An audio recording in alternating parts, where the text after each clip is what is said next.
दशक म्हणजे 30-40 वर्ष असणारे हे संपूर्ण माझे मित्रमंडळी आज त्यांच्या माध्यमातून आणि खास करून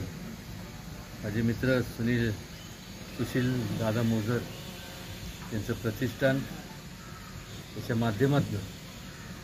आज अत्यंत स्तुत्य असा हा जो उपक्रम त्यांनी हाती घेतला,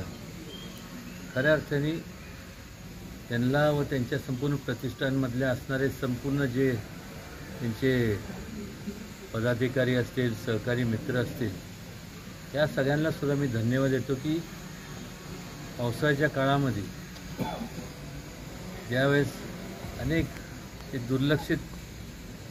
लोक असतात, त्यांच्याकडं त्यांना भिजावं लागतं, पैसे अभावी त्यांना छत्र्यासुद्धा जे पोटाची खळगी भरता तिथंच त्यांना विचार करावा लागतो, पण म्हणजे छत्र्या लांबच राहिल्या. आणि असं असताना एक अत्यंत चांगला असा उपक्रम त्यांनी हाती घेतला.